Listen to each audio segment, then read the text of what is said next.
Hello and welcome. I'm Carolyn Grimminger from the Public Affairs Forum of the First Unitarian Universalist Church of Austin. Our program's mission is to nourish the mind and spirit and serve social justice. Our forums occur on most Sundays at noon here in the sanctuary, and they are free and open to the public. We encourage you to attend. Our church is physically located at 4700 Grover Avenue in Austin, Texas. For more information about our Public Affairs Forum, you can go to our church website at www.austinuu.org. And now Peggy Morton will introduce our speaker. Hello, I am so excited to introduce the group who's speaking to you today. I've had the good fortune to have known about them for the last 3 years, since this nonprofit, Youth Rise Texas, started. And I think it's quite a testament to this group that several of the leaders aren't even here today. The executive director, Candace Viejo, is traveling with 2 other Youth Rise members.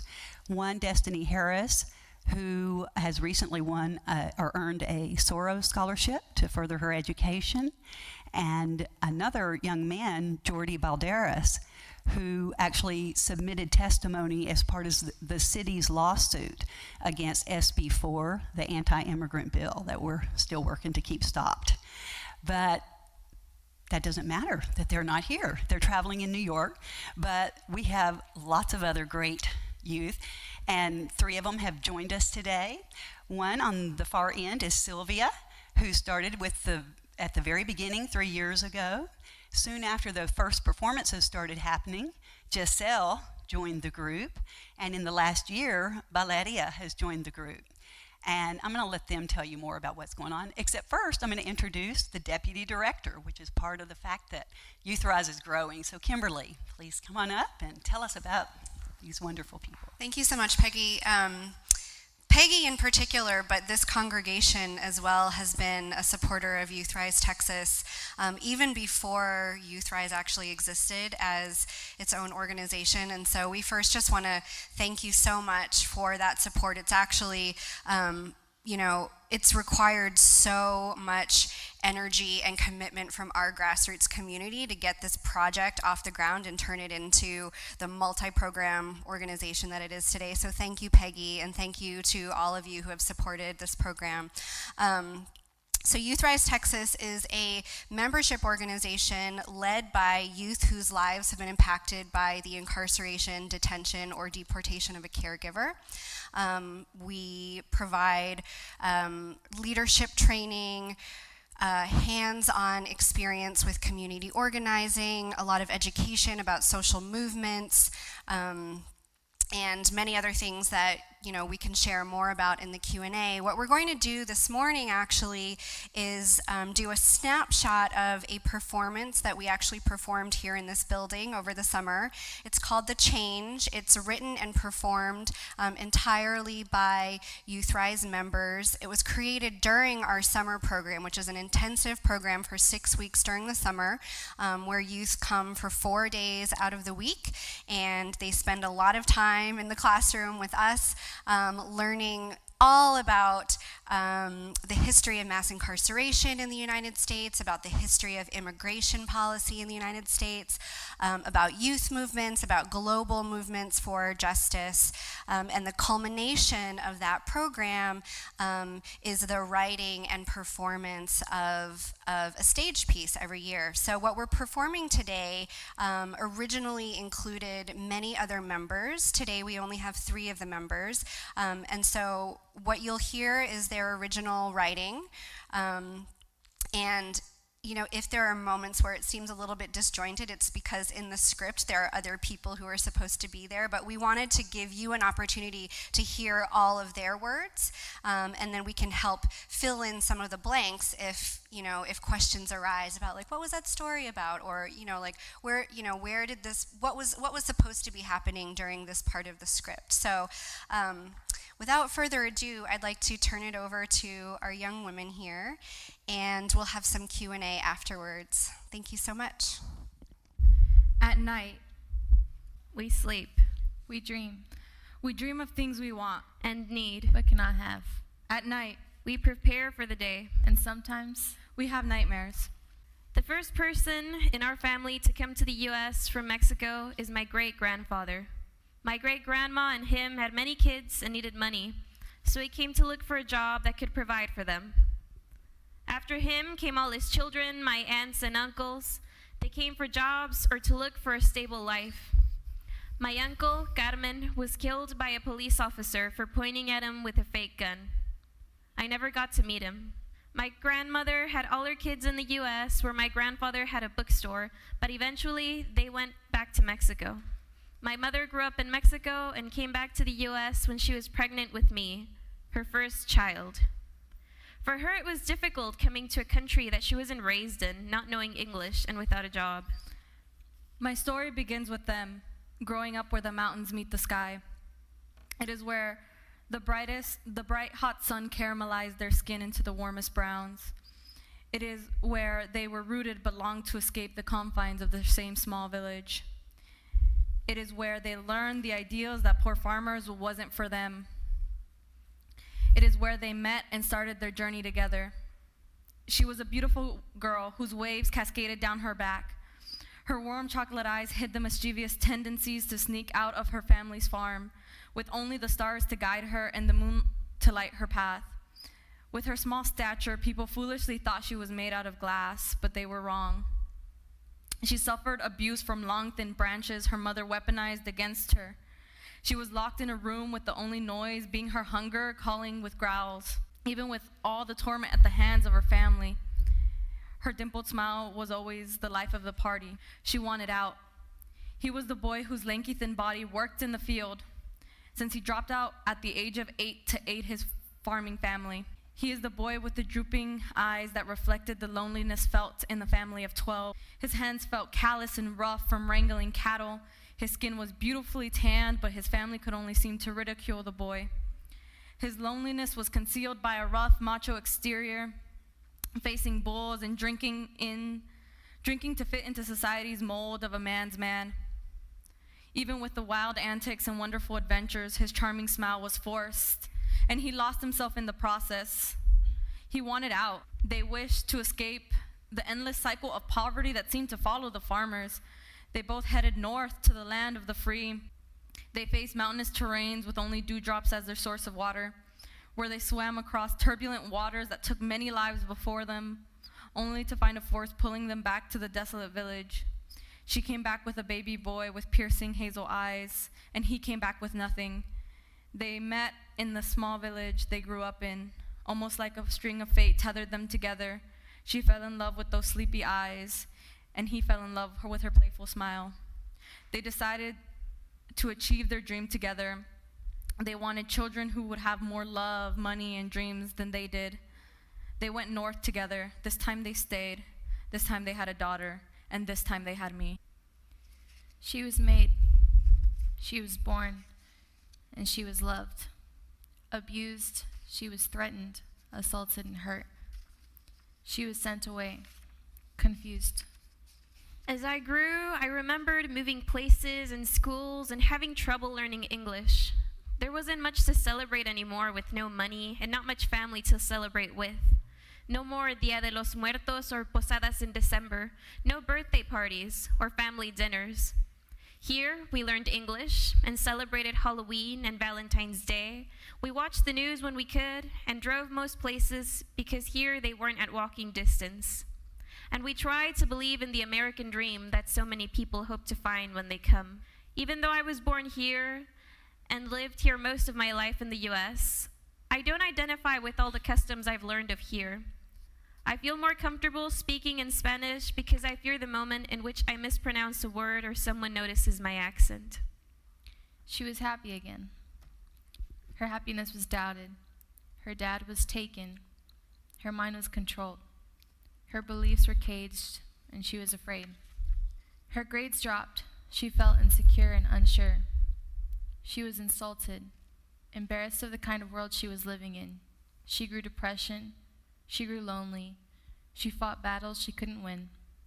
She still holds grudges because she was sensitive. She didn't want anybody else to leave. She fell in love. She came out about her love. She was forced to dump that love. she became even more lonely. She had trust issues. When I was younger, someone I thought loved me left me. Even though I was emotionally and physically abused, I thought she did it out of love. Because I was young, I didn't really know what love was. Every time I would go to my dad's house, I always thought love had two definitions, a good benefit and a bad one. My father had always treated me with respect, sacrifice, and kindness. He was always there for me. I learned what real love was as years went by, and without my mother. As time moved on, going through depression and anxiety, I always felt like a dead bird on the side of the road. Someone comes into my life, has a slight sense of sympathy, and leaves, doing nothing about it. I'm just left there. I remember the day right after the election, my teacher was crying, and we were seeing bad posts on Facebook about people treating other people with racism. My friends were scared, and they didn't know what to do. My stepdad was scared because he thought maybe he would have to leave. My mom was starting to talk to me about telling the kids that maybe their dad might go away. My stepdad preferred having my mom drive during that time. I try to search for oxygen, but my lungs seem to be drowning. I'm drowning in a sea of uncertainty. I try to catch my breath, but I seem to be falling deeper and deeper into the dark abyss. Everyone says it's all in your head, but how can people deny the feeling inside my chest? Someone is crushing my ribs. My anxiety has slowly consumed my entire body in the middle of class. People surround me, but I cannot help but feel so alone. And anxiety never comes alone. She always brings her friend, depression. Both like to stick my head under the water and make me feel like I am drowning, but always like to save me right before I end. They like to prolong my torment until they win. Those monsters never end my suffering. They push me until I end myself so they won't be to blame. I don't know how to beat them a second time. I don't want to say goodbye, but I'm at a loss of words and actions. I want to continue my dreams, my hopes, and I want to find love, but I don't know how. Sometimes I imagine people living in China or in the UK thinking, I wonder what it's like to be an American. Maybe America is filled with equality and dreams. Well, America is definitely filled with dreams. America is a state where there's a trash beer can in each corner. America is not the brave. America has no freedom. I'm sorry, oh brave America, but our flag has stopped waving ever since our 45th president came to be. I have a dream. You have a dream. We all have a dream. America has been lost, and I'm scared that it'll never be found. I feel that we have no future, and that our future is going to be dangerous because Trump is president now. Something that keeps me going is music. Music gives me messages that not everybody can hear. There are enough people who are still good. Those people give me hope that the world can still be a safe place one day. I want to get out of the box that society has made for me. I'm not limited to staying in one place or being only one way just because the world has said I am. I'm not white because I look white. I don't have to wear dresses every day or be ashamed of the way my body works. I want to be able to love who I please to love without being judged for not staying within my box. Because I'll tell you, the box I was given, it's tiny. I'm a Hispanic woman in the US that loves theater and education. I barely have any space in my box. I feel claustrophobic. I want to break my box, and I want you to break yours too. We are more than bodies that breathe and work. We all have feelings and beliefs and wantings. But if we limit ourselves to the confines of our boxes, we will never be free. You are more than the color of your skin, and the color of your skin does not determine who you are, or who you become, or who you get to love. You are more than your sexual orientation. You hold a love within your heart much greater than any romance you will ever live. You are not your thoughts. You are not your words. You are your actions. And if we break free, you will be more than you've ever been. And so will we, all of us. My future is unknown. I don't feel like God has a path for me. I believe the Creator gave us all a book. Our book is written by our decisions. Every twist and turn was not the doing of a higher being, but rather what we get for being born human. Most stories are more riveting than mine, and some are more difficult to follow than mine. But mine will be one full of aspirations. I refuse to dream practical because my life is anything but practical. Right now, my story is stuck as I am in a heated combat with my antagonists for the millionth time. They tend to fight with swords made out of self-doubt and hatred that clash with my own weapon. My weapon being a pen that counteracts the doubt with confidence and the hatred with love. I don't know how my story will continue, but I do know the climax. It will be when I am sitting as commander-in-chief, retelling a story of sorrows and triumphs to little boys and girls who were dealt with their own harsh beginnings. I will be there. I know that for sure because I already wrote it in my book. She protests. She fights for what she wants. She forgets she was made fun of. She achieves many things. She makes great friends. She feels great. She feels seen. She is me. We are the change. We are the people, United rising up for each other, for our families, our communities, our future. for a new day. We are the change. Oh, oops. I didn't know that was in there. Thank you, Sylvia, Valeria, and Giselle. So I just wanted to make sure that I say a few more things before we turn it over to our young women to answer your questions. So one of the reasons that Candace Vallejo began Youth Rise Texas is because of the startling statistics about incarceration and deportation in the United States, and not just the individuals that are incarcerated and deported, but the statistics about their children. So of all the people in the United States who are incarcerated in prisons and jails, more than 50% of them have children. And of all the people that are deported from the United States, more than 25% of those people have children. And public policy making rarely considers what happens to the children when their parents are taken away, regardless of the reason. So Youth Rise was created as, in part, as a forum to give young people a voice to tell their own stories, partially because we know that the experience of having a parent or a caregiver taken is traumatic, regardless of the reason that they were, that they have disappeared from a child's life. And we have found that sharing stories with each other and writing our stories and using that vehicle as a way to tell the world about what's happening in the incarceration and deportation systems is actually very healing. It is affirming of our identities, and we hope that it's helping to contribute to the movement that is pushing on the policymakers and is pushing on the media to really see the truth. So we're teaching our young people to speak truth to power from a very deep personal place, and you had the privilege of getting to hear just the tip of the ice cube of their stories. So now I would like to open it up to questions. If people have questions about this particular performance, about our young women, or about our organization. Let me just make sure I'm not forgetting anything. Oh, in case I don't remember to do this, one of our other projects this year was to collaborate with another organization in town called Creative Action, which is a youth arts organization.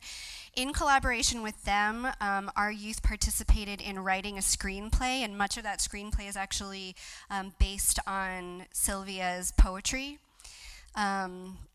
Another one of our youth who is not here today was part of the writing of the screenplay and did work on some of the behind-the-scenes filming of the movie. And then Giselle actually plays the main character in that film. It's a feature-length film, and it will be aired on KLRU on October 7th, I believe at 5 p.m. You might want to check the listings about that. It's a wonderful film. It's another vehicle that we're using to try to get the stories out of these young people. And so if you have the time to do it, I really recommend checking that out. So now I'd like to hand it over to our young people. I just had a couple comments, and I wanted to get y'all's take on it. Really sensed your pain, and I appreciated that you ended with an optimistic, empowered sort of conclusion at the end. I believe that the rampant xenophobia has led to the rise of the Trump era, and xenophobia is, according to the definition, is an intense or irrational dislike or fear of people from other countries. And I would ask that folks that are listening check out a presentation from this Public Affairs Forum on the warrior brain from a few months ago, because a gentleman explained a little bit about what are some of the things that possibly lead human beings to not love each other maybe the way that they should. I think if you polled every single person in the United States, many of them, we wouldn't be in a Trump era right now if everyone was engaged and active. And I've noticed, just looking at voter numbers, that there's a sense of powerlessness and apathy among youth to get involved, and that maybe folks, the prevailing opinions of folks in society are not represented by our political leaders. So I'm not sure what my question is exactly, but I just wanted to kind of pose those ideas and just see what your all's take were on engagement. Thank you. I honestly think that the xenophobia comes from a sense of fear of there's this American system that has been built on the backs of, we say white people, but in all honesty, it comes from every ethnicity that has come in and out of this country. But because it was mainly, Anglo-Americans and stuff like that, that sense of losing that identity is what scares them. They're losing power over, the immigrants is what scares them, because the Latino population is going to extremely rise. In Texas, it's going to be the majority soon. And I think that sense of fear has obviously hit Texas hard, which is why we're seeing the rise in southern states, particularly, because that's where the influx of Central American and Mexican immigrants come from. So that's kind of why it has been leading up, and people are scared. This idea that the media portrays as immigrants being evil. My father was deported for something that it was a mistake, but people fix their mistakes, and we forget that, and we build this fear of all immigrants are murderers or drug dealers, which isn't true, and the media just portrays that continuously through, they found this cartel or shipping operation, but most immigrants that come here illegally, first of all, because they don't have the money, and cartels often do have the money, so they come here with papers. And so that the rise of xenophobia is all of this, the Muslims coming in, it's a new culture that we haven't ever seen really, and it's growing rapidly as well, and that fear continues to spread out. But I also feel like even though it was a wake-up call for Americans for Trump to be elected, because it was we haven't moved past all of this. It's still very rampant in our society, and we want to say that we're very freedom-oriented and all of these things, but it's not true. So even if there's a negative side to Trump being elected, obviously gigantic, there is some light that people are awakened and see that there is something deeply flawed in our system.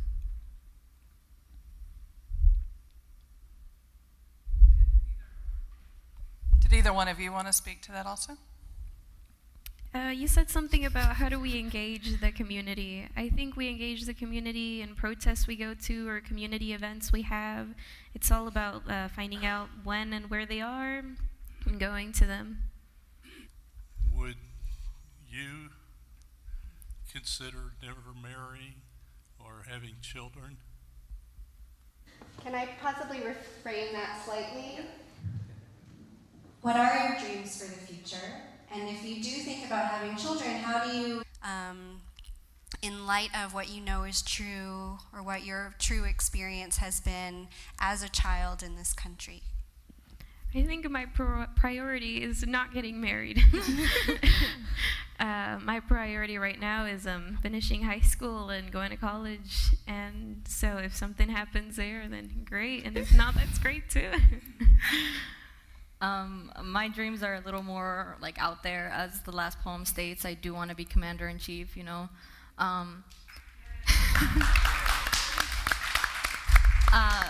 You know, I'm at UT right now studying international relations and global studies. I do plan, like, later on in life to become stable. I don't plan on having biologically any kids. As a diabetic, type 1 diabetic, it's very dangerous, and I'd rather not risk any of that.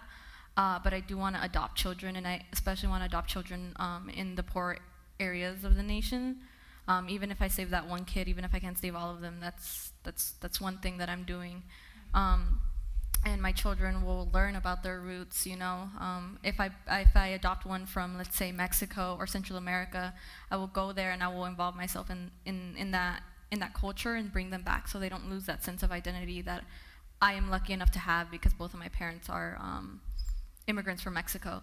So, and I will teach them that, you know, in a house full of like every single rainbow person of color in the household, that one's color doesn't dictate how beautiful one is.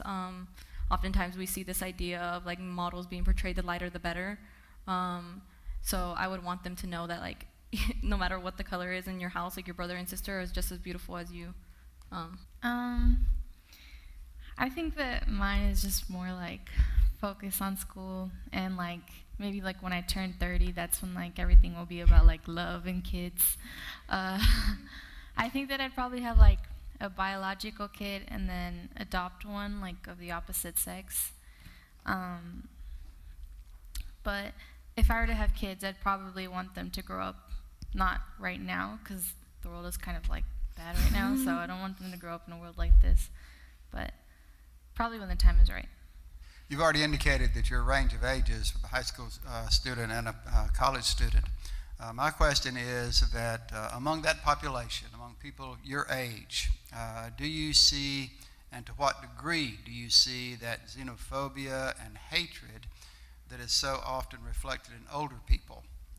That is that we even have a president who says they're good members of the Ku Klux Klan and these other hate organizations. And so how pervasive is that in your world and among the people your age?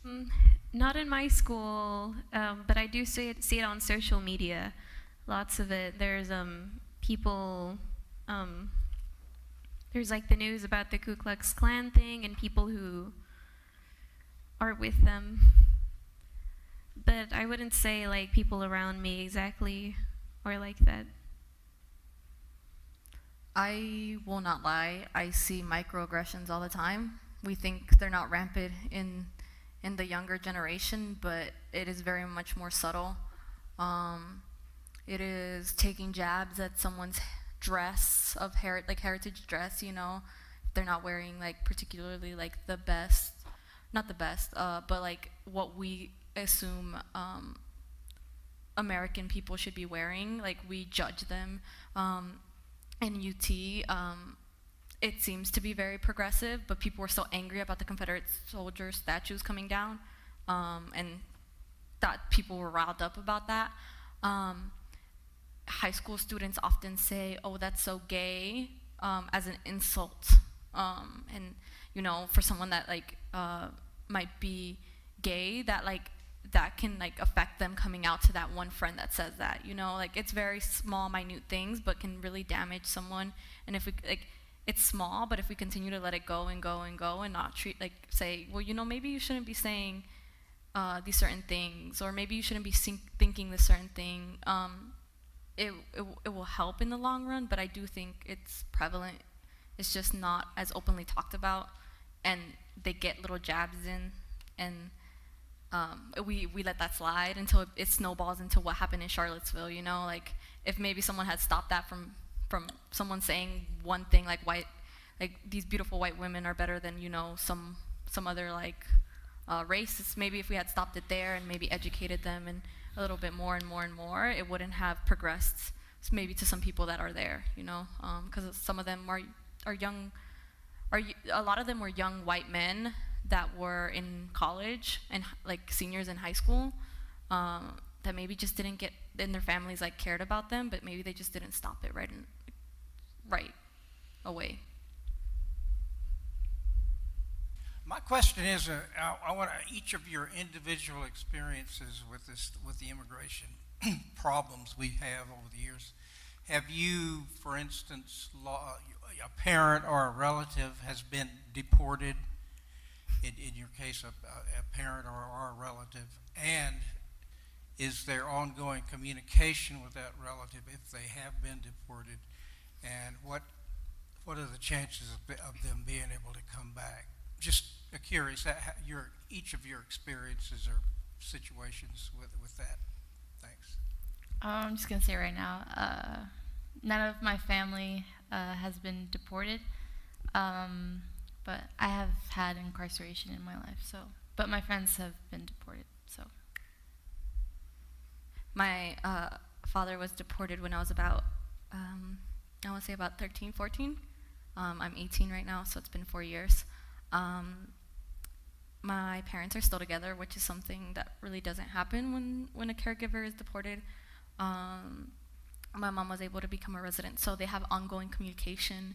My father is still very much part of our lives. We go and visit him every Christmas, and every kind of 3-day holiday. We kind of meet in the middle, so the very border. And we actually got some good news. He was given his pardons for crossing the river, you know, and he was given 2 pardons, and so that gives a way for him to come back. And he has his last meeting in the United States Embassy, in a couple months. So if that goes well, then there is a chance he'll come back. So it's still up in the air, but getting the pardons was the hardest part. And I've had uncles deported, aunts deported. It's a very common thing in my family. Usually because my mom is able to travel back and forth to Mexico, she brings their children that are United States citizens, so we still have communication with them, and their kids still have communication with them because we're right in the middle of everything.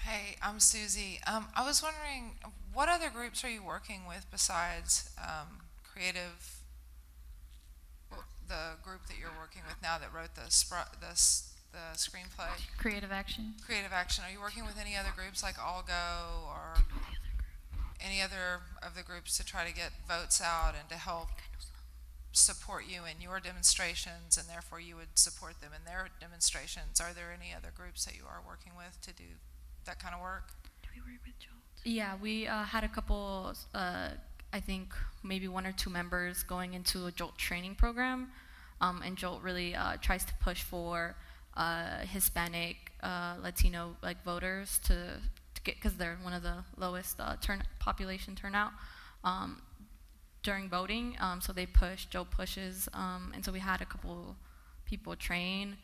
I'm trying to think. Obviously, we work really closely with grassroots leadership and their immigration team. So oftentimes, like our people will have some kind of event.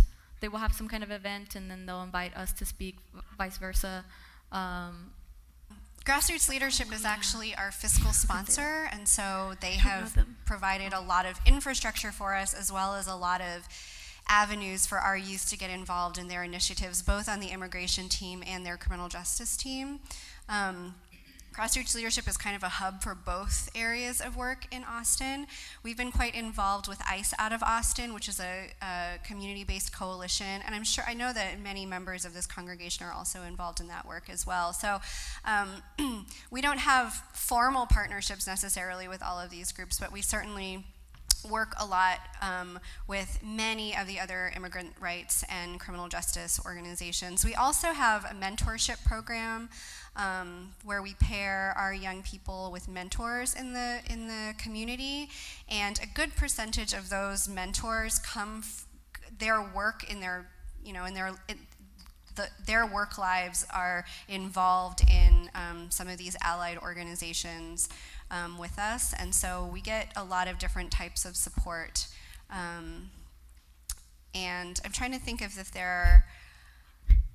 we don't have current projects with any other organizations at the moment other than Creative Action. But we also have a lot of national partners that work with us, and in fact, the reason that, Peggy was saying Destiny and Jordy aren't here today because they are with a partner organization of ours right now getting trained to become facilitators, so that they and other members of our organization, youth members, can take over teaching the summer program, which is part of our vision, that our youth come up through the programs and then they become the leaders of the program and they begin teaching their peers.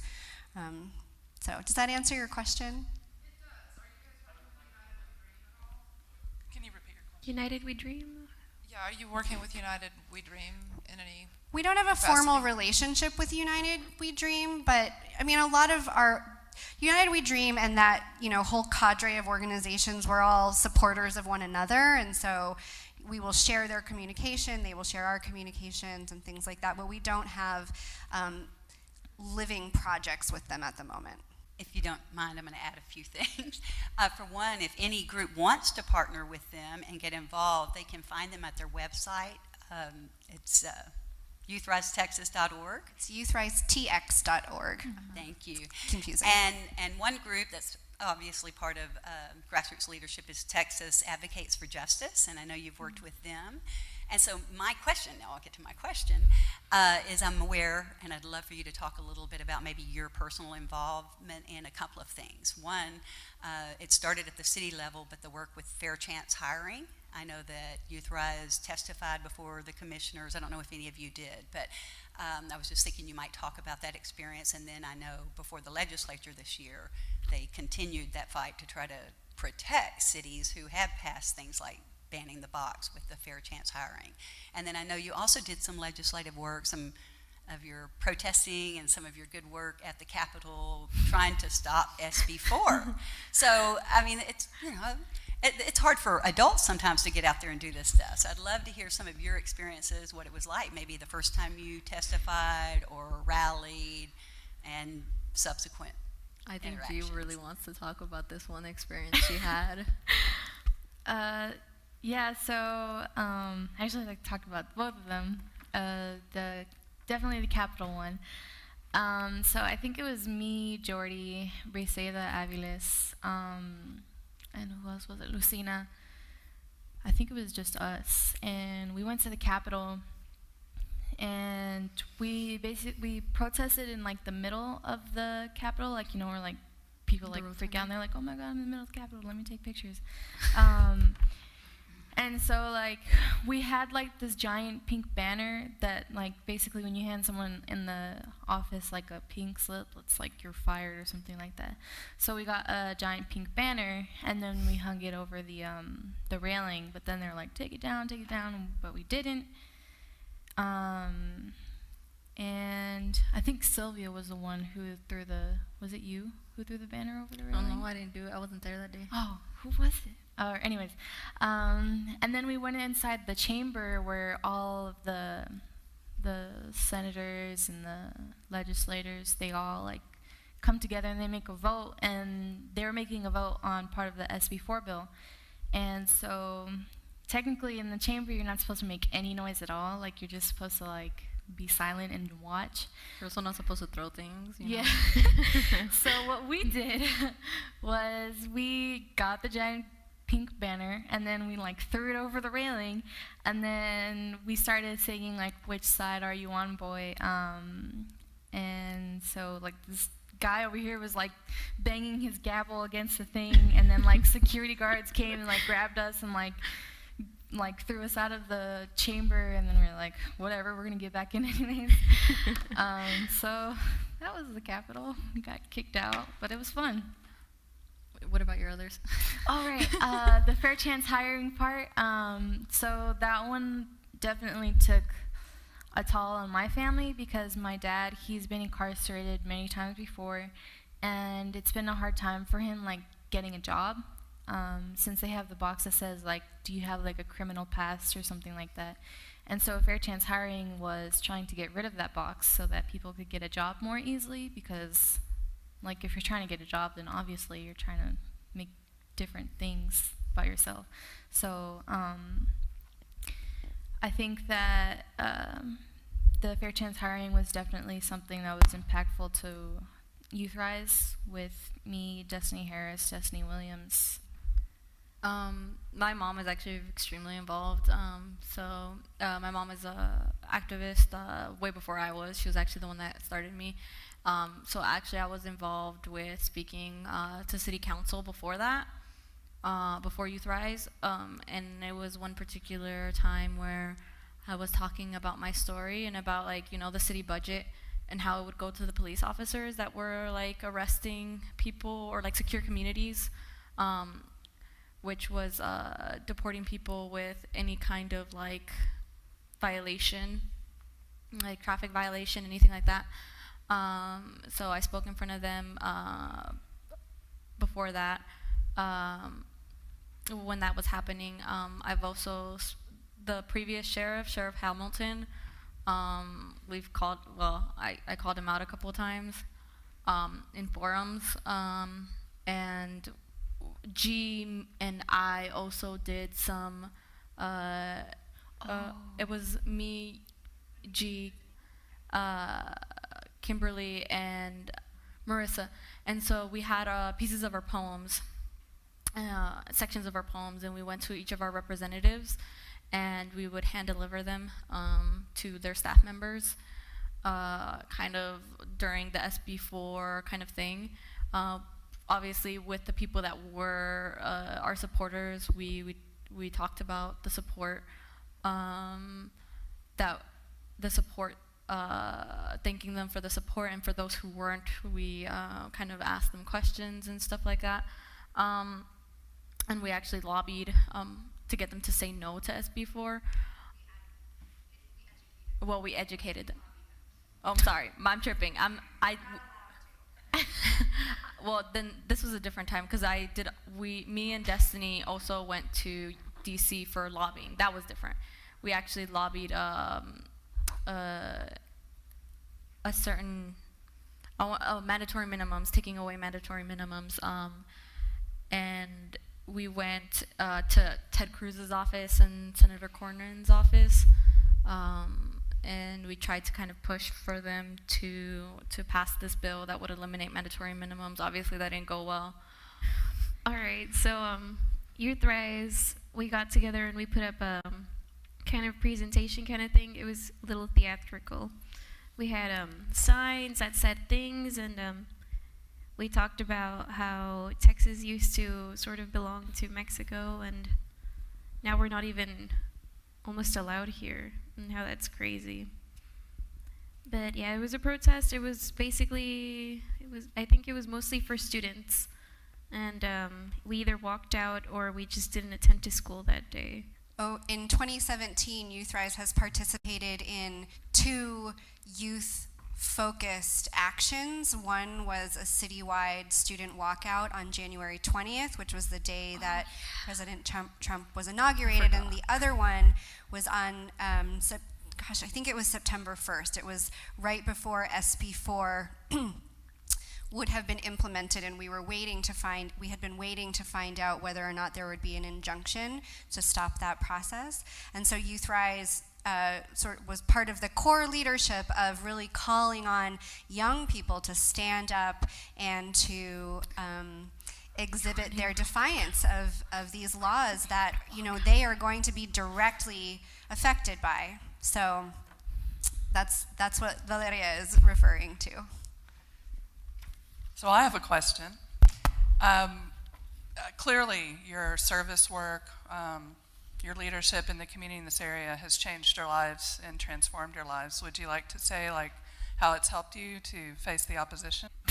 Can you rephrase Well, that question? just at the beginning, I'm sure there were a whole lot of obstacles, and I know through this art form, through theater, through getting up and speaking your truth, how has that helped you? How has that changed things emotionally and psychologically, even mentally for you? Well, it definitely helps you become more confident and knowing that what you say matters and that you have to get it out there. And I don't know, it's good for learning how to speak publicly as well. I feel like for me it has basically transformed my life. I actually didn't know what I wanted to do in my life. I didn't know really what I wanted to do in terms of career-wise, and I started becoming an activist and became more and more involved in politics and any type of not just immigration stuff, but other things like reproductive health and as well as what's it called, healthcare reform. All of these things I've started becoming more and more aware because of Youth Rise.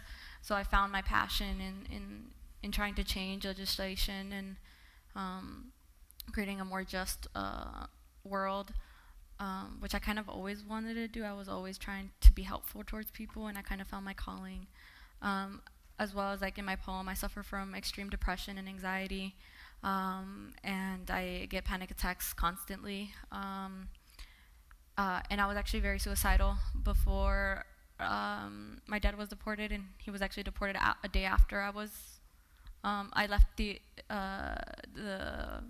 Shoal Creek, which for a week I was there because I was just my attempt to commit suicide.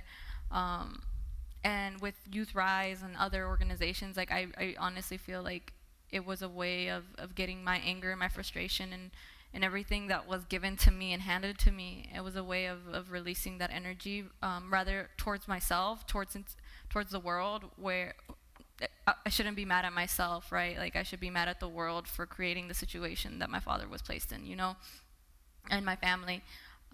So it really was transformative in my life, which is kind of the reason why I was able to get into UT. Was all of my activist work, I think, really resonated with the people. Did you want to speak to it also before we go to the next question? Yeah.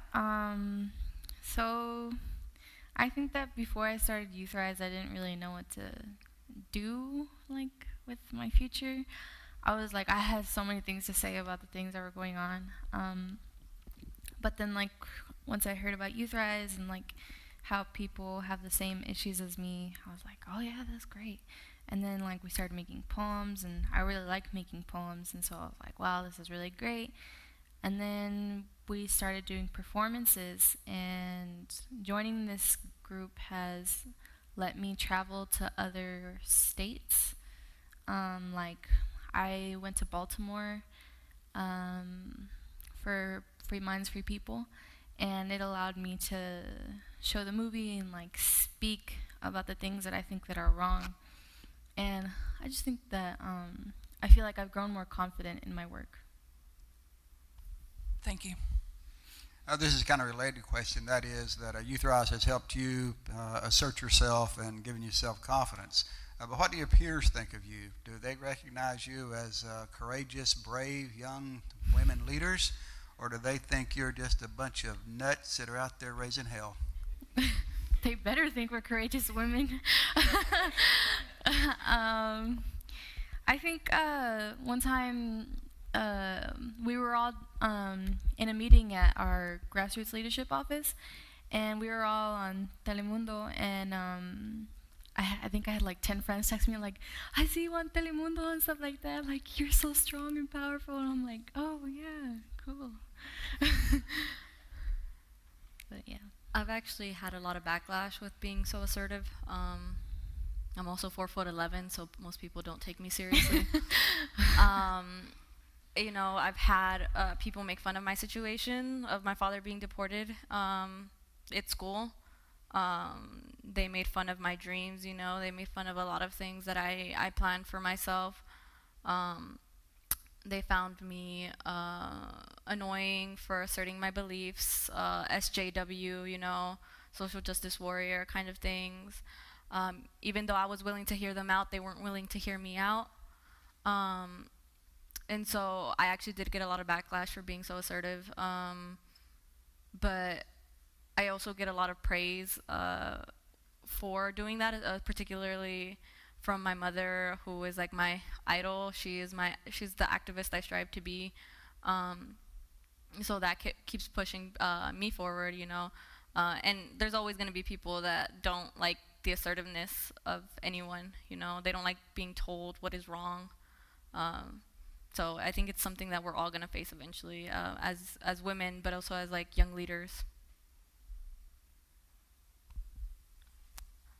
I want to thank you guys for all the work you've done, especially at your ages. I don't think most people would do all that stuff that young. But I guess for the next 3.5 years that we're still under this term, what are you guys optimistic about in terms of your movement and things you're working on?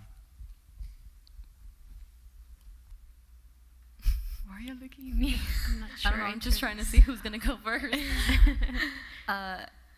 Honestly, I'm optimistic in terms of a lot of people weren't able to vote the last election, and so I feel like with this, it just pushes them to vote even more in the upcoming elections, the midterm elections, which is super important that most people don't vote in. I feel like it's pushing us to counteract a lot of what Trump is doing is by voting against his policies with people that are against him in office.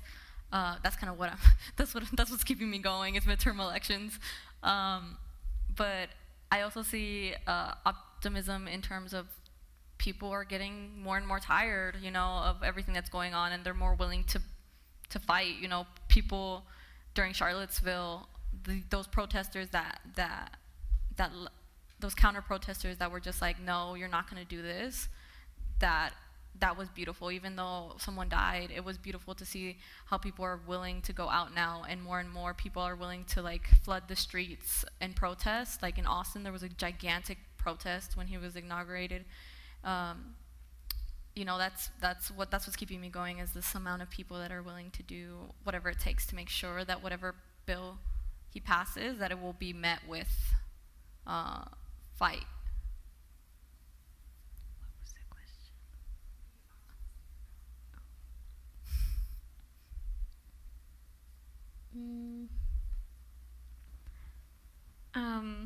I find optimism in the fact that we can teach the youth to not be prejudiced and love people, not for what they look like and not for where they come from. That gives me optimism.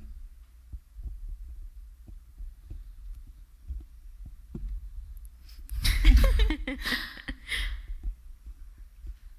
think we have time for about one more question. A quick one. This is about coalition building. As far as strategy, what are y'all doing to grow and activate your base, and are there young men involved in this group as well? Well, we pass out young men? Yeah, he's asking if there's young. Yes, there is. Yeah. There's a couple really strong men, particularly Edson Jordan, who have been with us for 2 years. Yeah, we have like 4 guys, don't we? Altogether, there's Edson, Jordy, Gerson, Kevin. Yeah.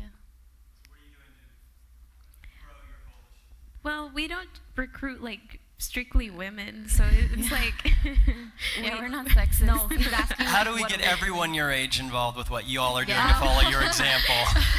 I don't know if you know the answer. This is a question for everyone in the world, I guess. They, Social media. We often talk to young people that, like, oftentimes we recruit our friends, which is how we got Kevin and Gerson and Lucina, which are members from our school, or my my previous high school and G's current high school.